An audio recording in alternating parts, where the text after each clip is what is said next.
السلام علیکم ورحمۃ اللہ وبرکاتہ۔ الحمد للہ والصلاة والسلام علی رسول اللہ، اشہد ان لا الہ الا اللہ وحدہ لا شریک لہ واشہد ان محمدا عبدہ ورسولہ نبینا محمد وعلی آلہ واصحابہ اجمعین۔ آج ہم لرن قرآنک عربک کا لیسن نمبر 20 پڑھیں گے، سبق نمبر 20، انتہائی آسان اور مؤثر انداز سے۔ میں ہوں آپ کا بھائی عبد الرحمن حفیظ، اسلام آباد سے۔ آپ سب کا تہ دل سے شکر گزار ہوں کہ آپ نے ٹائم پہ کلاس جوائن کی، اور الحمدللہ اللہ تعالیٰ کی توفیق کے ساتھ ابھی تک ہم جو پڑھ چکے ہیں سورہ فاتحہ اور سورۃ البقرہ کی پہلی 26 آیات آپ نے بہت احسن انداز سے سنائی۔ جیسا کہ ہم پہلے پڑھ چکے ہیں کہ ہر نبی کو وقت کے اعتبار سے معجزات سے نوازا گیا۔ معجزہ کا مطلب ہوتا ہے عاجز کر دینا، بے بس کر دینا۔ تو معجزہ وہ ہوتا ہے جو لوگوں کو بے بس کر دیتا ہے، آپ اس کا مقابلہ کر ہی نہیں سکتے۔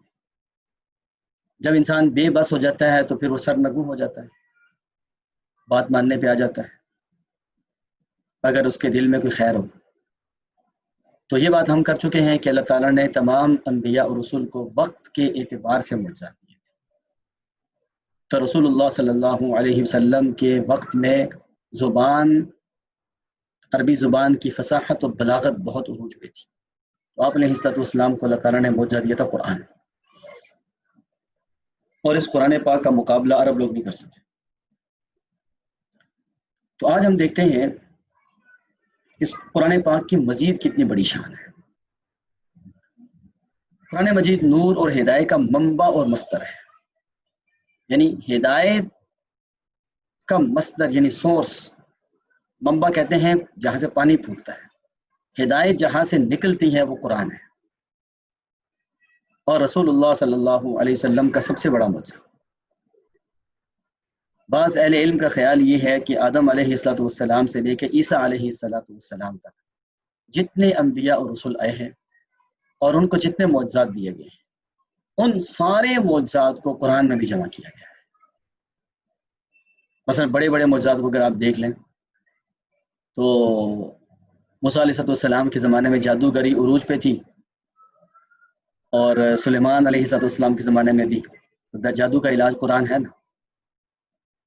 عیسیٰ علیہ السلام کے زمانے میں حکمت عروج پہ تھی، تو وہ ہاتھ لگاتے تھے، اللہ تعالیٰ کے حکم سے شفا ہو جاتی تھی، تو قرآن پاک شفا ہے نا۔ داؤد علیہ السلام کے پاس معجزہ تھا، وہ لوہے کو پگھلا دینے والا، تو قرآن تو پہاڑوں کو پگھلا کے رکھ دیتا ہے، قرآن تو پہاڑوں کو پگھلا کے رکھ دیتا ہے، لوہا تو بہت چھوٹی سی چیز ہے۔ کوئی ایک معجزہ آپ بتائیں جو قرآن کا نہ ہو۔ اس کے علاوہ قرآن کا بہت بڑا معجزہ ہے۔ دیکھیے رسول اللہ صلی اللہ علیہ وسلم نے فرمایا، خبردار اے لوگو، میں ایک بشر ہوں، قریب ہے کہ میرے پاس اللہ تعالیٰ کا فرشتہ آئے اور میں اس پیغام پر لبیک کہتے ہوئے اللہ تعالیٰ سے جا ملوں، یعنی دنیا سے چلا جاؤں، اور میں تم میں دو چیزیں چھوڑ کر جا رہا ہوں، جن میں سے پہلی اللہ تعالیٰ کی کتاب قرآن مجید ہے، جس میں ہدایت اور نور ہے، جس نے اسے تھام لیا اور اس پر عمل کیا وہ ہدایت پر رہے، اور جو اس سے ہٹ گیا وہ گمراہ ہوگا۔ چنانچہ تم اللہ تعالیٰ کی کتاب کو لے لو اور اسے مضبوطی سے تھامو۔ صحیح مسلم کی حدیث نمبر 2408 ہے۔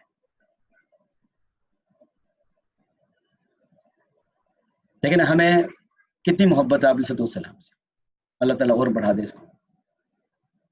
تو آپ علیہ السلام جاتے ہوئے کیا فرما رہے ہیں، چونکہ آپ کے بارے میں یعنی آپ نے خود ہی بیان فرمایا کہ میں امن کا نشان ہوں اہل دنیا کے لیے، اور یہ قرآن میں بھی آتا ہے۔ جب اہل مکہ میں سے کسی نے خانہ کعبہ کا پردہ پکڑ کے دعا کی تھی، اللہم ان کان ھذا ھو الحق من عندک فامطر علینا حجارۃ من السماء، اے اللہ اگر یہ محمد صلی اللہ علیہ وسلم اور یہ قرآن اور دین اسلام سچا ہے، دعا کیا کرنی چاہیے، ہمیں ہدایت دے۔ لیکن ایسے بد دل تھے یا ایسے برے لوگ تھے کہ انہوں نے کہہ دیا کہ اللہ اگر یہ ہدایت ہے تو پھر ہم پہ آسمانوں سے پتھر نازل کر۔ پتھروں کی بارش بھیج، خانہ کعبہ کا پردہ پکڑ۔ تو اللہ تعالیٰ نے اس کا جواب دیا تھا سورہ انفال کی آیات ہیں، وما كان الله ليعذبهم وانت فيهم وما كان الله معذبهم وهم يستغفرون۔ دو وجوہات کی بنا پہ ہم عذاب بھیجتے ہیں۔ ایک وجہ یہ ہے کہ اے محمد صلی اللہ علیہ وسلم، آپ کی ذات بابرکت مکہ میں موجود ہے، آپ جہاں ہوتے ہیں، آپ کی ذات جہاں ہوتی ہے وہاں عذاب نہیں آتا۔ اور دوسری وجہ کیا ہے؟ اس قوم میں عذاب نہیں آتا جو استغفار کرتی۔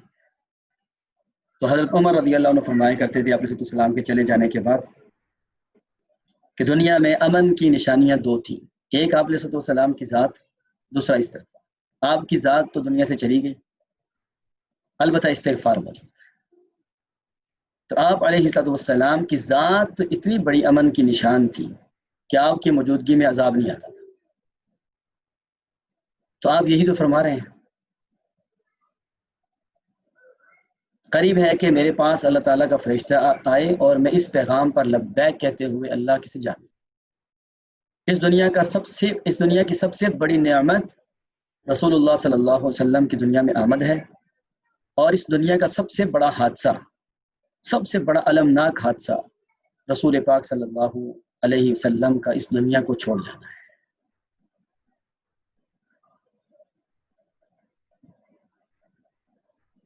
تو آپ جب دنیا سے چلیں گے تو پھر امن کا نشان کیا چھوڑ گے؟ قرآن پاک۔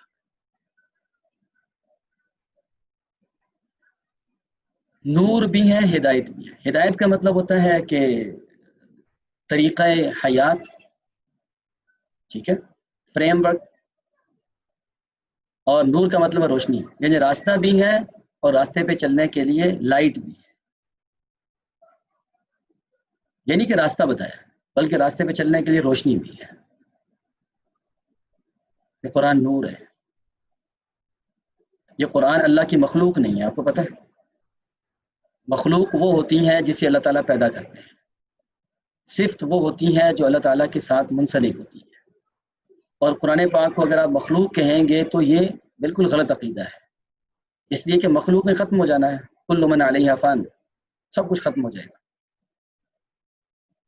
تو امام احمد بن حنبل رحمۃ اللہ علیہ کو وقت حکمرانوں نے اسی کے اوپر بہت زیادہ مارا تھا کہ لوگوں کا ان کا موقف تھا، اور اس وقت کے کچھ مولویوں کا موقف تھا قرآن مخلوق ہے۔ امام احمد بن حنبل رحمۃ اللہ علیہ کا موقف تھا قرآن اللہ کی صفت ہے، مخلوق نہیں ہے، قرآن ختم نہیں ہوگا۔ یہ تو کلام اللہ ہے نا، کلام اللہ کہاں ختم ہوگا؟ تو ہم وہ خوش قسمت قوم ہیں جن کے پاس اصل حالت میں وہ کتاب موجود ہے جو جیسے آسمان سے آئی تھی ویسے۔ اب اس کی برکتیں، اس کی نورانیت، اس کی ہدایت سب کچھ موجود ہے، صرف اب جو کمی ہے نا وہ میرے اور آپ کی قرآن سے اٹیچمنٹ کی کمی ہے۔ اور یہ ہم پہلے پڑھ چکے کہ یہ ایک ایسی رسی ہے کہ اس کا ایک سرا ہمارے ہاتھ میں ہے اور دوسرا اللہ کے ہاتھ میں ہے، یعنی ڈائریکٹ رابطہ ہے۔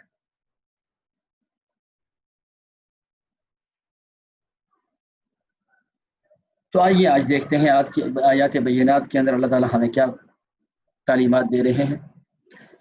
اعوذ باللہ من الشیطان الرجیم الذین ينقضون عہد اللہ من بعد میثاقہ ويقطعون ما أمر الله به أن يوصل ويفسدون في الأرض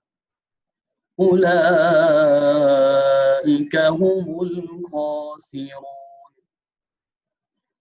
كيف تكفرون بالله وكنتم أمواتا فأحياكم ثم يميتكم ثم يحييكم ثم إليه ترجعون هو الذي خلق لكم ما في الأرض جميعا ثم استوى إلى السماء فسواهن سبع سماوات وهو بكل شيء عليم. آج کی ان 3 آیات میں تقریباً سارے الفاظ کی تقریباً اردو میں استعمال ہونے والے ہیں یا رپیٹ ہو رہے ہیں سوائے میثاق. اور میں نے غور کرنا شروع کیا تو اندازہ ہوا کہ میثاق بھی اردو میں استعمال کرتے ہیں، جیسے میثاق مدینہ، میثاق لکھنؤ. تو میثاق بھی اردو میں استعمال ہوتا ہے، لیکن یہ خالص عربی لفظ ہے، باقی تو اردو میں بہت زیادہ استعمال ہوتے ہیں. تو آئیے دیکھتے ہیں الذین، جو یہ جو آغاز ہو رہا ہے جو، اس کا مطلب یہ ہے کہ اس کا تعلق پیچھے ہے. گزشتہ آیت میں ہم نے کیا پڑھا تھا کہ اللہ تعالیٰ کسی بھی مثال بیان کرنے سے شرماتے نہیں، مچھر کی ہو یا اس سے کم تر چیز کی. تو اہل ایمان کہتے ہیں کہ یہ مثال حق اور سچ ہے، اور کافر کہتے ہیں کہ یہ مثال بیان کرنے سے اللہ تعالیٰ کا کیا مقصد اور ارادہ ہے. تو جواب دیا اللہ تعالیٰ نے کہ ایسی مثالیں بیان کرنے کا مقصد ہوتا ہے کچھ لوگوں کو ہدایت دینا اور کچھ لوگوں کو گمراہ کرنا. اور کس کو گمراہ کرنا؟ وما يضل به الا الفاسق. اللہ تعالیٰ اس طرح کی مثالیں بیان کر کے فاسق اور فاجر لوگوں کو گمراہ کرتے ہیں. اب یہاں سے وہی بات آگے چل رہی ہے، وہ فاسق اور فاجر کون ہیں؟ الذین، وہ ہیں. الذین، یہ فاسق اور فاجر وہ ہیں. 3 علامات یہاں بیان ہو رہی ہیں کہ فاسق لوگ گمراہ ہوتے ہیں، مزید ان کے اندر کیا خامیاں ہوتی ہیں. تو الذین، وہ، ینقضون، جو توڑتے ہیں. نقض عہد اردو میں استعمال ہوتا ہے. نقض کہتے ہیں ختم کرنا. ایک ہوتا ہے نقص صاد کے ساتھ، اس کا مطلب توڑنا. تو نقص توڑنا قریب قریب ہی ہے. ینقضون، جو توڑ دیتے ہیں. عہد اللہ، اللہ کے عہد کو. فاسق کون ہے؟ جو توڑتے ہیں اللہ کے عہد کو. من بعد میثاقہ، آگے سے ترجمہ کریں گے، ہی اس کے، میثاقی پختہ ہو جانے، بعد کے بعد. من سائلنٹ، جو توڑتے ہیں اللہ کے عہد کو اس کے پختہ ہو جانے کے بعد. یہ اس کے کہاں سے کیا؟ ہی ضمیر. اللہ تعالیٰ نہیں گمراہ کرتا مگر فاسق. کون فاسق؟ جو توڑتے ہیں اللہ کے عہد کو اس کے پختہ ہو جانے کے بعد. پختہ عہد کر لینے کے بعد توڑ دیں. ایک وَيَقْطَعُونَ، اور وہ توڑتے ہیں. قطع تعلق، قطع رحمی اردو میں استعمال ہوتا ہے، اور یا کا مطلب ہو جائے گا وہ، اور واو نون کا مطلب ہے سب. ینقضون اور یقطعون کا ایک ہی مطلب ہے. اور وہ توڑتے ہیں ما، جو امر اللہ، حکم دیا ہے اللہ نے، بھی اس کے ساتھ، ان کے، یوصل اردو میں استعمال ہوتا ہے وصال. فلاں کا وصال ہو گیا. وصال کا مطلب کیا ہوتا ہے؟ مر گیا. اچھا، مرنے پہ وصال کیوں بولتے ہیں؟ وصال کا مطلب ہے ملنا، تو یہ آخرت سے مل گیا ہے. تو ہمارے ہاں ایک بعض کتابوں میں یہ لکھا ہوتا ہے وصال یار، محبوب سے ملنا. ٹھیک ہے. اور اس سے ہم ایک اردو میں عام لفظ استعمال کرتے ہیں، میں نے آپ کا پیغام موصول کر لیا ہے. کیا میں نے آپ کو پیسے بھیجے تھے، کیا آپ کو وصول ہو گئے؟ تو اسی سے یوصل. ٹھیک ہے. وہ توڑتے ہیں اس کو جو حکم دیا ہے اللہ نے اس کے ساتھ جوڑنے کا. یا آسان الفاظ میں، سیریس اردو میں کیا ہے؟ وہ توڑتے ہیں اللہ کے عہد کو پختہ ہو جانے کے بعد، اور وہ توڑتے ہیں جسے جوڑنے کا اللہ نے حکم دیا. یوصلہ جوڑنے کا، جسے جوڑنے کا اللہ نے حکم دیا اس کو بھی توڑتے ہیں. 2 خرابیاں. وَيُفْسِدُونَ فِي الْأَرْضِ، فساد فی الارض اردو میں استعمال، اور وہ فساد کرتے ہیں زمین میں۔ اب یہ تین خامیاں ہیں، خرابیاں ہیں فاسقین کی۔ حکم کیا ہے؟ اولئک هم الخاسرون، یہی لوگ ہیں خسارہ پانے والے۔ اس سورہ مبارکہ کے شروع میں 5 خوبیاں اہل ایمان کے بیان کر کے فرمایا تھا اولئک علی ھدی من ربہم واولئک هم المفلحون۔ یہاں فاسق لوگوں کی 3 خامیاں بیان کر کے درجہ اور نتیجہ بتلایا، یہی لوگ ہیں خسارہ پانے والے۔ کیف تکفرون باللہ، کیف کیسے، اگر آپ نے کس سے پوچھنا ہو آپ کا کیا حال ہے، کیسا حال ہے، پوچھتے ہیں کیف انت، کیف صحتک، کیف دراستک، آپ کی اسٹڈی کیسی چل رہی ہے، کیف اولادک، آپ کی اولاد کیسی ہے، کیف الاحوال، حالات کیسے ہیں آج کل کی، تو کیف استعمال ہوتا ہے۔ کیسے تم کفر کرتے ہو، اب دیکھیں تا کا مطلب تم اور واو نون کا مطلب سب، کیسے تم کفر کرتے ہو اللہ کے ساتھ، وَكُنْتُمْ اور تھے تم امواتن مردہ، میت کہتے ہیں نا میت، اس کی جمع آتی ہے اموات، میت کی جمع آتی ہے اموات، میت ایک بندہ مرا ہوا، اموات بہت سارے بندے، اموات بہت بندے مر گئے، اور تھے تم مردہ، کب مردہ تھے؟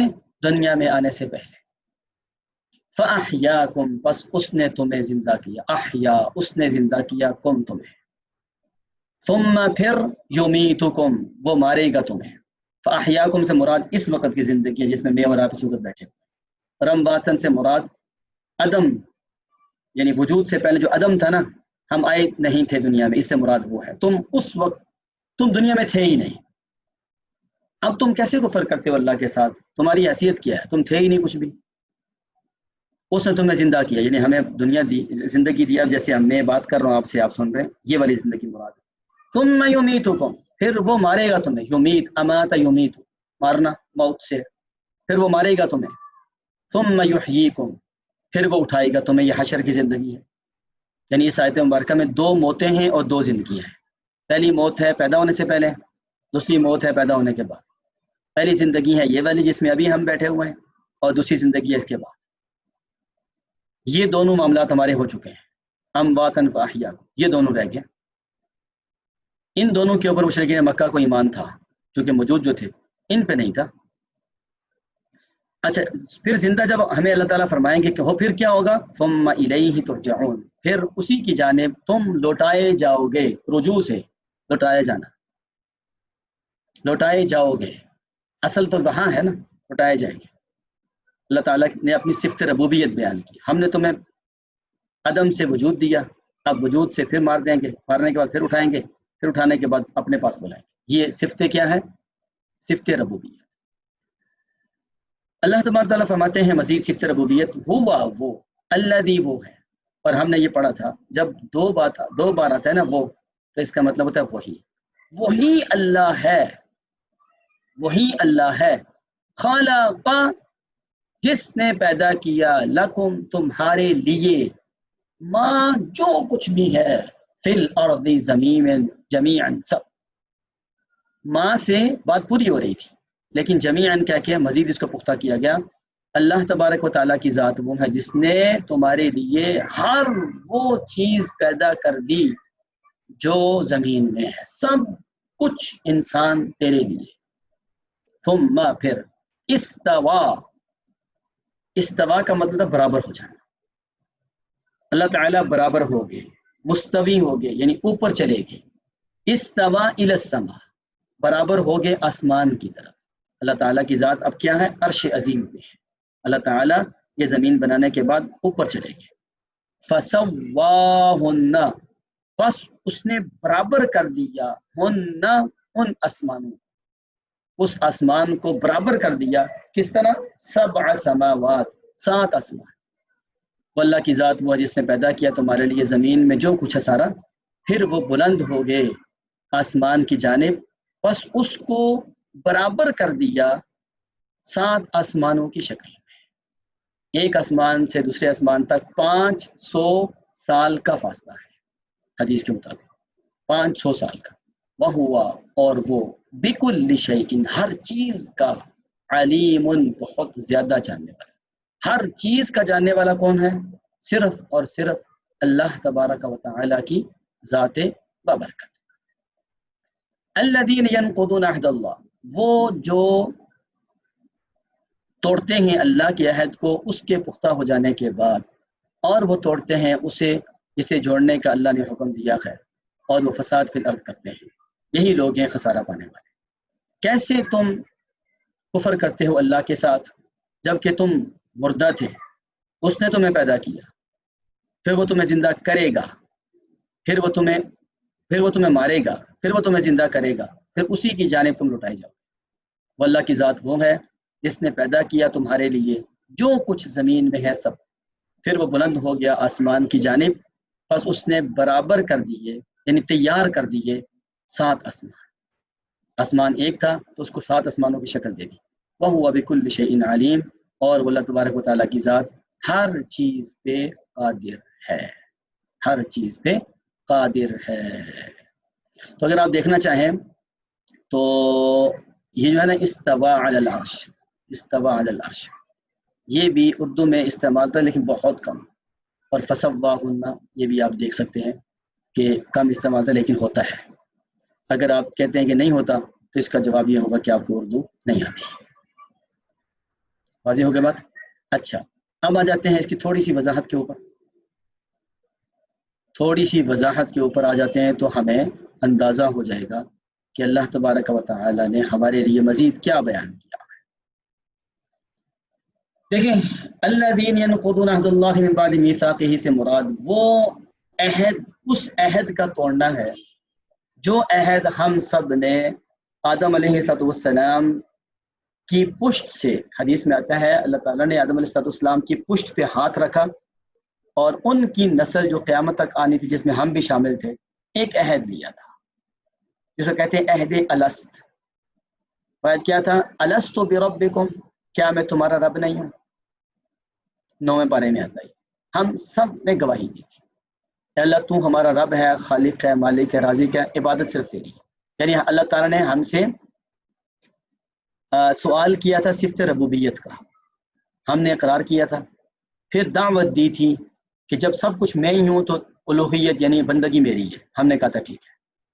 اچھا، مزے کی بات یہ ہے کہ جو بندہ دنیا میں پیدا ہوتا ہے جہاں بھی، خواہ مسلمانوں کے ہاں خواہ کافروں کے ہاں، وہ مسلمان اور مومن پیدا ہوتا ہے. حدیث میں آتا ہے فَأَبَوَاهُ يُحَوِّدَانِهِ أَوْ يُنَصِّرَانِهِ أَوْ يُمَجِّسَانِهِ، پھر اس کے ماں باپ اس کو یہودی، عیسائی یا مجوسی بنا دیتے ہیں. تو یہ والا عہد مشرکین مکہ سے بھی لیا گیا تھا، جس کو اب مان ہی نہیں. دوسری بات کیا، وَيَقْطَعُونَ مَا أَمَرَ اللَّهُ بِهِ أَن يُوصَلَ، صلہ رحمی کے بجائے یہ قطع رحمی ہے. جو لوگ خاندان میں لڑتے جھگڑتے ہیں یہ قطع رحمی ہے. اور مشرکین مکہ کے سکے رشتہ دار تھے یہ مسلمان ہیں، آپ علیہ السلام سکے رشتہ دار تھے. تو چلو یار رشتہ داری کا ہی خیال کر لو، اتنا تنگ نہ کرو. لیکن انہوں نے کوئی کسر چھوڑی،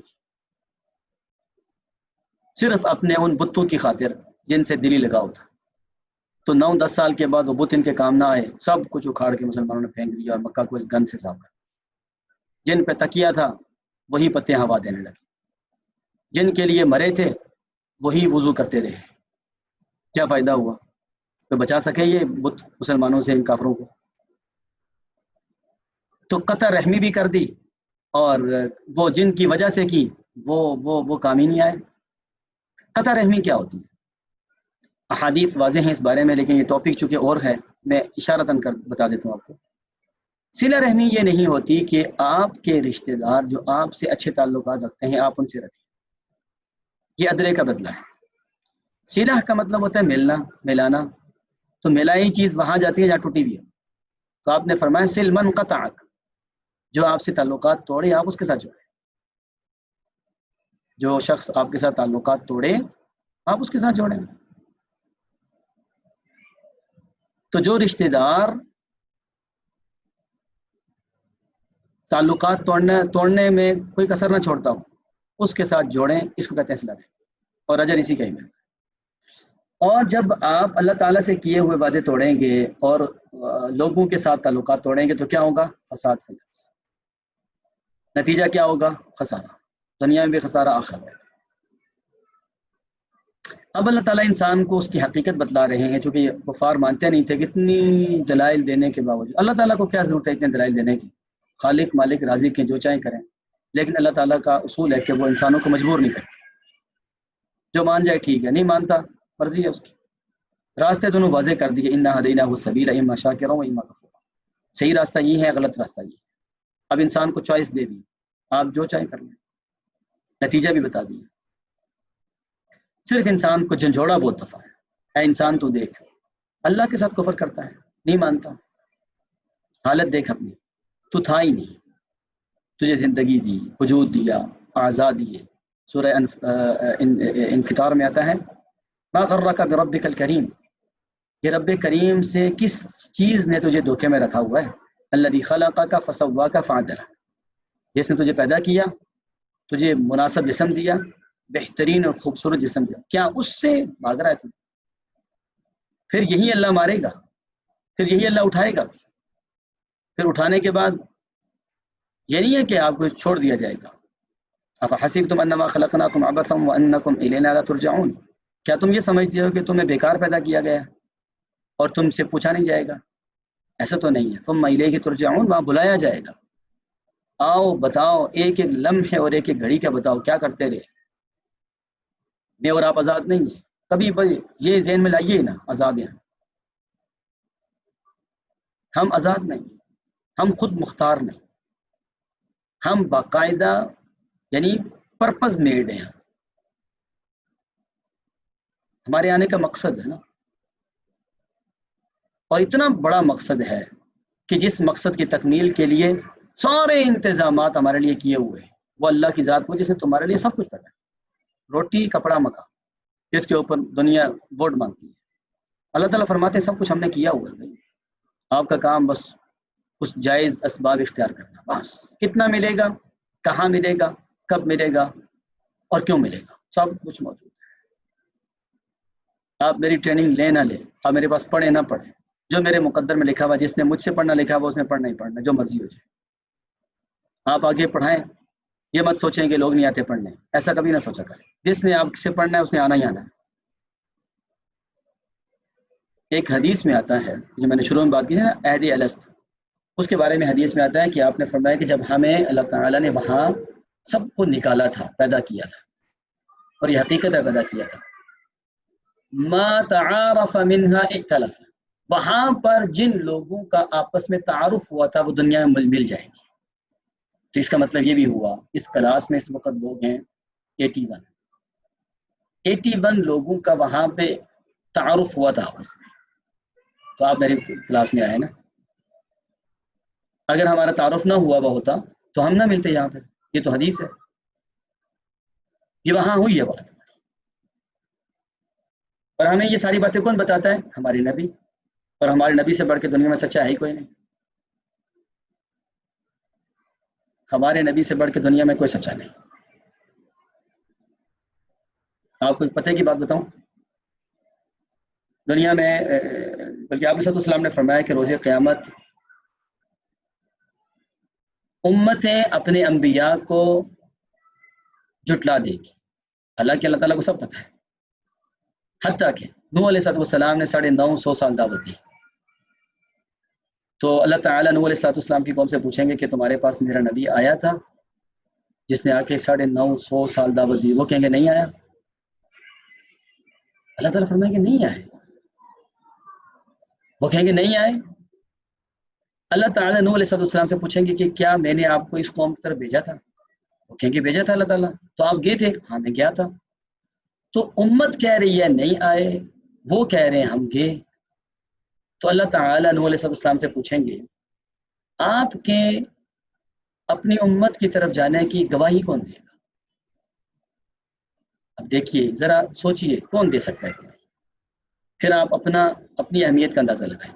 تو نوح علیہ السلام فرمائیں گے اے اللہ تعالیٰ میں اپنی قوم کی طرف گیا تھا، 950 سال میں دعوت دی، میری اس بات کی گواہی دیں گے آج محمد الرسول اللہ صلی اللہ علیہ وسلم اور ان کی امت. یا اللہ ہم کتنے بعد میں آئے ہیں اور ہماری اتنی بڑی حیثیت ہے کہ ہمارے نبی بھی اس بات کی گواہی دیں گے اور ہم بھی. اور آپ کو پتہ ہے گواہ کس کو بنایا جاتا ہے؟ جس پہ ٹرسٹ ہوتا ہے، جو عادل ہوتا ہے، جو سچا ہوتا ہے. ساری امتوں کی بنسبت ہم لوگ سچے ہوں گے اور ہماری گواہی قبول کی جائے گی. ہمارے نبی کی موجودگی میں ہم تو گواہی دیں گے. اتنی عظیم قوم ہے ہم. کاش کہ ہم اس عظمت کو پہچان جائیں.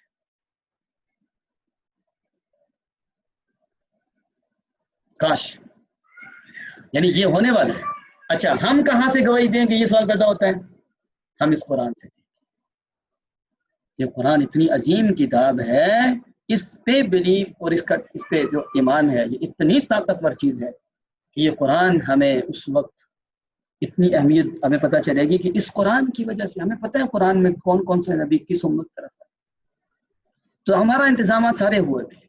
اللہ تعالیٰ نے یہ سارے انتظامات کیے اور اس کے بعد چلے گئے کہاں؟ آسمان کی جانب. وہاں جا کے 7 آسمانوں کو ٹھیک کیا. اس کا مطلب زمین پہلے پیدا ہوئی ہے اور آسمان بعد میں پیدا ہوئے ہیں. اور ہر چیز پہ اللہ تعالیٰ تعالیٰ ہے. زمینوں اور آسمان میں 7 زمینیں ہیں 7 آسمان. فرق ہے. زمینیں جو ہیں وہ 7 ہیں لیکن ان کے درمیان میں کوئی سپیس نہیں، ایک کے بعد دوسری ہے، ایک کے بعد دوسری ہے. اور 7 آسمان جو ہیں ان میں ہر آسمان میں سے دوسرے آسمان کے درمیان 500 سال کا فاصلہ ہے. ٹھیک ہے. اور ایک بات یہاں پر یہ بھی ذہن میں رکھیں کہ جب یہ آیت امام مالک رحمۃ اللہ علیہ نے بیان کی تھی تو ایک آدمی نے ان سے سوال کیا، اے امام صاحب ہمیں یہ تو قرآن سے پتہ چل گیا کہ اللہ تعالیٰ زمین بنانے کے بعد آسمان کی طرف چلے گئے تھے. ٹھیک ہے. وہ کہنے لگے چلے تو گئے تھے لیکن گئے کیسے تھے؟ اللہ تعالیٰ تو اس کائنات سے بڑے ہیں، پھر گئے کیسے تھے؟ ہوتے نا کچھ بہت زیادہ منطقی اور فلسفی بننے والے لوگ. تو ایسا ایک بندہ تھا ان کے ساتھ. انہوں نے سوال کر دیا، بڑا کمال کا جواب دیا. اللہ اکبر کبیرہ.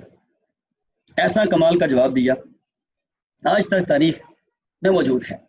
فرمانے لگے الاستواء معلوم، اللہ تعالیٰ کا اوپر جانا معلوم ہے.